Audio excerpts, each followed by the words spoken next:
News में आपका स्वागत है। Breaking news Ballia. चीन को लेकर बीजेपी विधायक का बड़ा बयान। यूपी के बलिया से बैरिया के बीजेपी विधायक सुरेंद्र सिंह का बड़ा बयान सामने आया है। बीजेपी विधायक सुरेंद्र सिंह ने कहा कि दुनिया की महाशक्तियां अपने नेता के चरणों में नतमस्तक है। भगवान न करे कि युद्ध हो। अगर युद्ध हो गया अपने नेता के नेतृत्व में तो दुनिया देखेगी।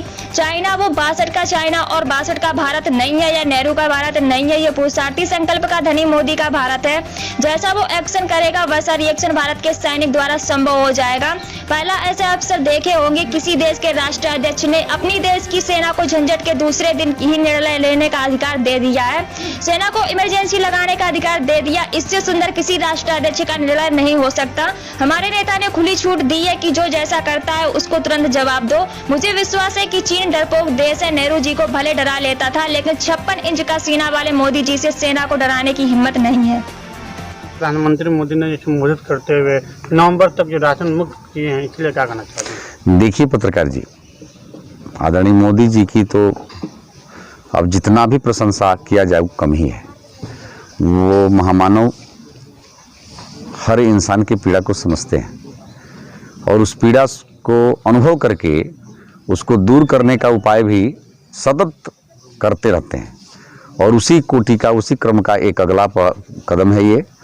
वो जानते हैं कि प्रवासी मजदूर जहाँ घर छोड़ करके 2-3 महीना से बेकार पड़ा होगा, तो मजदूरी करने वाला व्यक्ति के लिए रोटी भी समस्या है।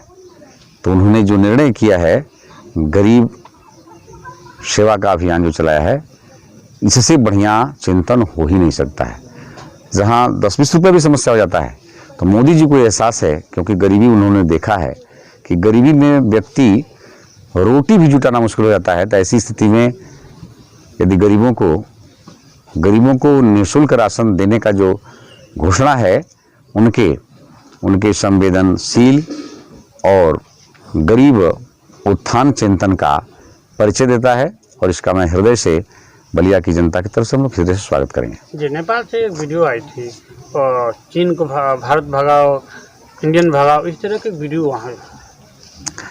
देखिए, सवाल यह है कि हम नेपाल की चर्चा करना प्रासंगिक नहीं है। जहाँ दुनिया की महाशक्तियाँ अपने नेता के चरणों में इस समय नतमस्तक है, वो तो भगवान न करें कि युद्ध हो, लेकिन युद्ध हो जाए, यदि हो गया अपने नेता के नेतृत्व में, और तो दुनिया देखेगी कि चाइना वो 62 का चाइना और 62 का भारत नहीं है, और 62 का भारत नहीं है, ये नेहरू जी का भारत नहीं है, ये पुरुषार्थी और संकल्प का धनी मोदी का भारत है। जैसा वो एक्शन करेगा वैसा रिएक्शन भारत के सैनिक के द्वारा संभव हो जाएगा। और पहला ऐसा अवसर आप लोग देखे होंगे, आप लोग पत्रकार हो, पहला ऐसा अवसर है कि किसी देश के राष्ट्राध्यक्ष ने अपनी सेना को दूसरे झंझट के दूसरे दिन ही इमरजेंसी निर्णय लेने का अधिकार दे दिया। इससे सुंदर किसी राष्ट्राध्यक्ष का निर्णय हो ही नहीं सकता है। भाई, जो भौतिक परिस्थिति उपस्थित है, वर्तमान परिस्थिति उपस्थित है, तो बॉर्डर पर खड़ा हुआ हमारा सैनिक ही देख सकता है कि हम क्या क्या करना चाहिए। तो हमारे नेता ने खुली छूट दे दिया है, जो जैसा करता है उसका जवाब तुरंत दो। इससे बढ़िया निर्णय कुछ हो ही नहीं सकता है। और मुझे विश्वास है, चीन डरपोक देश है।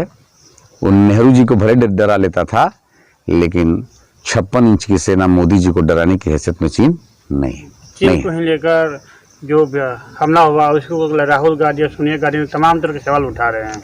देखिए, राहुल जी और सोनिया जी का चिंतन तो राष्ट्रीय होता ही नहीं है। ये लोग, इनकी बातों को तो क्षमा करके छोड़ देना चाहिए। इन पर टिप्पणी करना भी बहुत प्रासंगिक नहीं है।